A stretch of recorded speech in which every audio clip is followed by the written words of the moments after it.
Jadi pada kesempatan kali ini, tujuan kami membuat video ini yaitu untuk memenuhi salah satu tugas kelompok dari mata kuliah keamanan sistem komputer yang diberikan oleh Bapak Fizar Syafaat Eskom Mkom.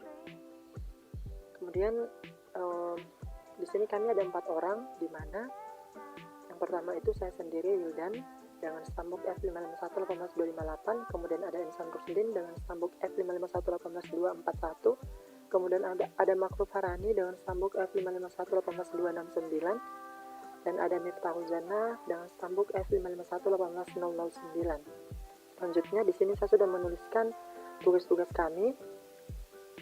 Jadi untuk saya sendiri itu akan menjelaskan tentang pengertian DDoS, kemudian Insan Rusdin akan melakukan percobaan penyerangan DDoS, lalu Miftahul Jannah akan menjelaskan tentang kelebihan dari DDoS, dan Makruf Harani akan menjelaskan kelemahan dari DDoS.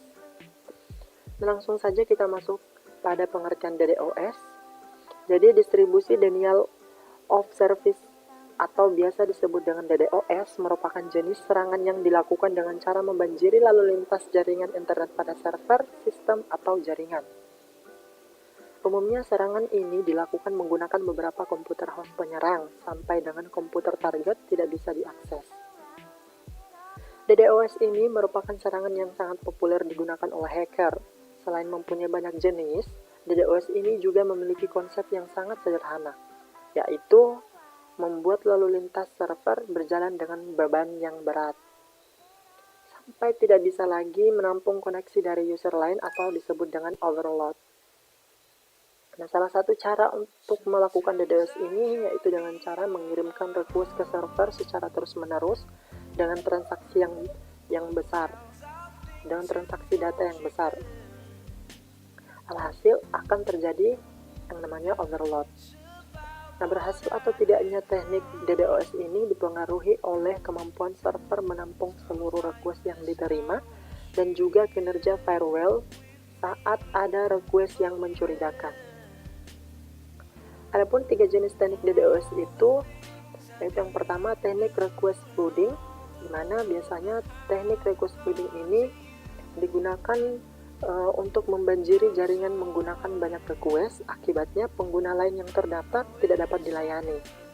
Kemudian ada teknik yang kedua yaitu teknik traffic flooding, di mana teknik ini digunakan untuk membanjiri lalu lintas jaringan dengan banyak data, akibatnya pengguna lain tidak bisa dilayani. Selanjutnya itu ada teknik mengubah sistem konfigurasi atau bahkan merusak komponen dan server. Tapi teknik ketiga ini sangat jarang dilakukan oleh para penyerang atau hacker. Nah, selanjutnya di sini ada tambahan untuk teman-teman tentang pencegahan terkena DDoS. Nah, kita bisa melakukan 4 cara ini, yaitu cara yang pertama, kita bisa melakukan perbaruan sistem operasi ke versi terbaru. Hal ini bertujuan untuk mengatasi atau menutupi bagian-bagian rentan yang bisa dijadikan pintu masuk akses ilegal atau pintu masuk akses bagi para penyerang atau hacker. Kemudian hal yang kedua yang bisa kita lakukan itu yaitu membatasi akses dari luar dan dari sistem sehingga bisa menyaring trafik data yang masuk dan keluar pada komputer atau server yang kita gunakan.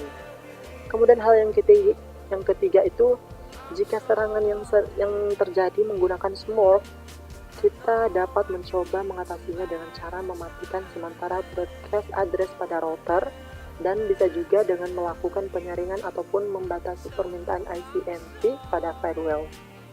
Kemudian pencegahan yang terakhir itu kita dapat menggunakan perangkat lunak keamanan tambahan untuk sistem.